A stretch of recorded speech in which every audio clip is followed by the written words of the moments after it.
राजकुमार सिद्धार्थ ने मन ही मन ठान लिया था कि अब उन्हें भी संसार का मोह त्याग कर सन्यासी हो जाना है। सांसारिक सुख, ऐश्वर्य और वैभव विलास में जीवन को व्यर्थ नष्ट करना उचित नहीं है। संसार के रिश्ते नातों और वैभव प्रदर्शन से उन्हें गहन विरक्ति होने लगी। इसी विरक्ति ने उनके अंतर से संसार की प्रत्येक जड़चेतन वस्तु व्यक्ति से मोह को निकालकर बाहर किया। जब सिद्धार्थ नगर भ्रमण से महल में लौटा तो उसे शुभ समाचार मिला कि यशोधरा ने एक सुंदर पुत्र को जन्म दिया है। इसी उपलक्ष्य में सारे महल में मंगल गीत गाए जा रहे थे और महल को ही नहीं, राज्य भर को तरह तरह से सजाया जा रहा था। महाराज शुद्धोधन और महारानी प्रजावती की प्रसन्नता की कोई सीमा न थी, किंतु इस शुभ समाचार को सुनकर भी राजकुमार सिद्धार्थ ने कोई प्रतिक्रिया व्यक्त न की। ऐसा लगता था कि उनके मन में निर्लिप्तता की भावना अपनी जड़ें जमा चुकी थी। सांसारिकता से उनका पूर्णतया मोह भंग हो गया था।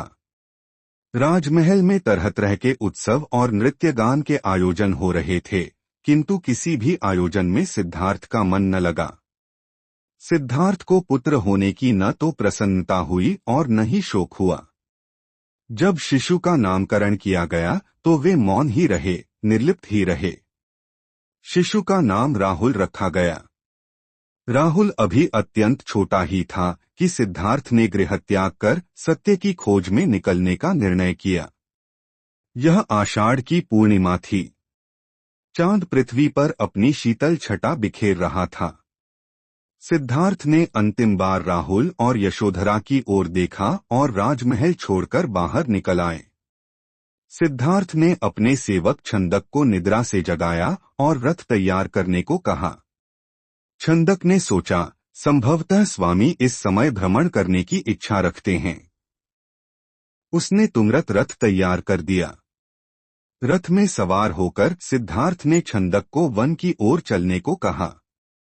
अनोमा नदी के निकट जंगल में जाकर सिद्धार्थ ने छंदक से रथ रोकने को कहा। रथ रुकते ही वे रथ से नीचे आ गए। सिद्धार्थ ने अपने सभी राजसी अलंकरण और वस्त्र उतारकर छंदक को सौंपे और उसे महल लौट जाने का आदेश दिया। सिद्धार्थ का आदेश सुनकर छंदक फूट फूट कर रोने लगा। राजकुमार, छंदक शोकाकुल स्वर में बोला, जब महाराज और महारानी आपके सन्यासी होने का समाचार सुनेंगे तो उनका तो हृदय ही फट जाएगा। वे इस दुख को कैसे सहन कर पाएंगे? छंदक, यह संपूर्ण संसार ही दुखों का मेला है।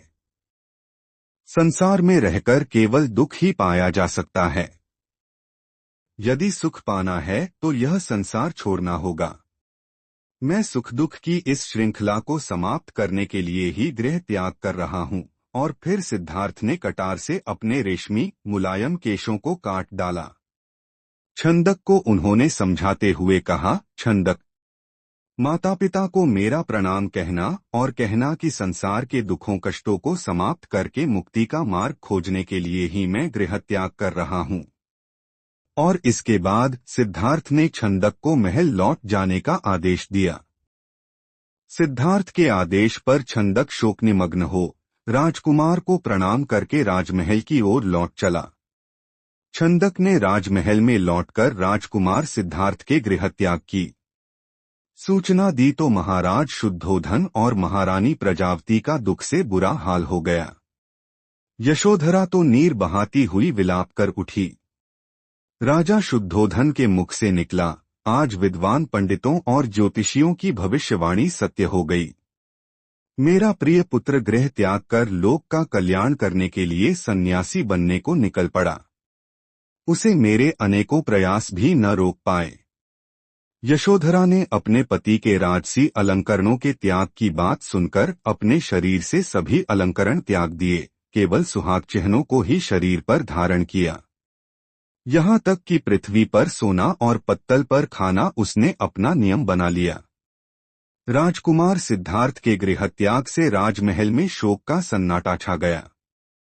राजमहल का वाद्य संगीत और पायल की रुनझुन भी न जाने कहाँ खो गई।